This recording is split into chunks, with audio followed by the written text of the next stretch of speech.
All right. Can you start off by saying and spelling your name and then what your title is? Yes, my name is James Fitzpatrick. It's James Mhm. Fitzpatrick, and I am the Director of Advocacy at the Alzheimer's Association. Sir, you have this new approved drug by the FDA, if I'm correct, that they say can modestly slow down the disease in the early stages, I imagine. How this is now the second one, I believe. How important is this?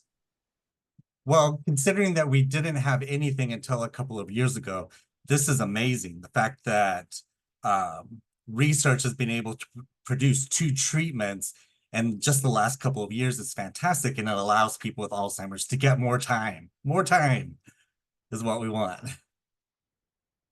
Uh, Do you know what how is it able to slow down the process? Do you know that at all? So what it is an amyloid plaque buildup blocker. It's one of the biomarkers for Alzheimer's disease. And what it does is our bodies automatically produce amyloid, but it's the buildup that creates the plaques. And this removes the excess plaque, or the excess amyloid in the brain. And I know it's hard to determine, but you say it gives more time. Is everybody different, basically? I will say this, if you met one person with Alzheimer's or dementia, you've met one person. Everybody will react differently. One of the things that's highly important is you need to talk to your doctor. What more time means to me may mean different to you, but it's very important that people with Alzheimer's or any other type of dementia talks to their doctor about this, just to be able to possibly receive the treatment. So there are apparently some downsides to this, including regular IV infusions that could potentially be dangerous side effects like brain swelling. Can you talk about that? So we do know that it is an intravenous treatment. If you do receive it, you will need to go to a treatment center to get the IV infusion. With all medications, there are side effects.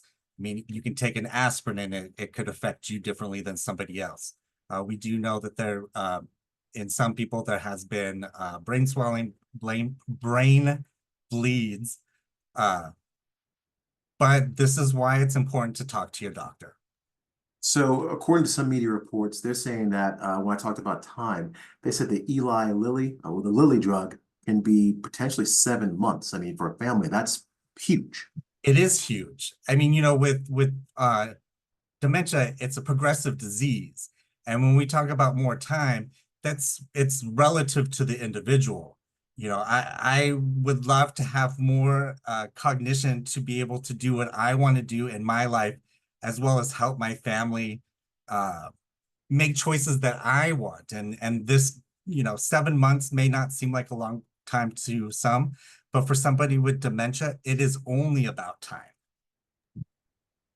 How do you know when it's beginning to come on? I'm thinking of my own memory. I don't always remember everything that people say. Like, yeah, I'm like, like, how do you know that it's coming? Or what are some signs that maybe family members and people should be looking out for?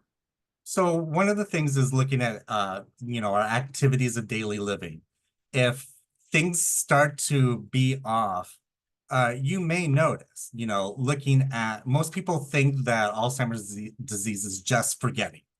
It actually impacts the cognition of your brain, but also functioning of your brain. So when we look at, are you losing things more? It could be a normal part of aging. Think about your brain like our knees. Your knees don't work like they did when you were 7. It's not going to work like your brain's not going to work like it did when you were 7. But you got to look at, how is this impacting you? Is it impacting your activities of daily living, going to work, going home, enjoying family, doing just basic things? That's when you might want to talk to your doctor and start weeding things out.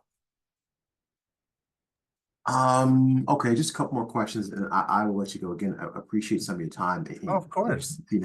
When you think about all the failed experiments that have happened, did you ever think we'd get to this point? So my grandmother passed away about 14 years ago from the disease. And at that time, there was only medications that may alleviate symptoms. Being an employee of the Alzheimer's Association, we got to hold on to that hope, you know, and I think it's fantastic. We have treatments for the other chronic diseases in the top five. We have interventions and preventions. Now we can say that for Alzheimer's, but this is only for Alzheimer's, and there's many types of dementia out there that we also need treatments. All right. Okay. Is there anything else that you want to add that I missed? No, I think you covered it. And the fact that you guys already put out something earlier today is fantastic. You know, this is the second. It's not going to be the last. And we're definitely in the age of treatment right now. And it's fantastic. It gives people hope when there might not have been some a couple of years ago.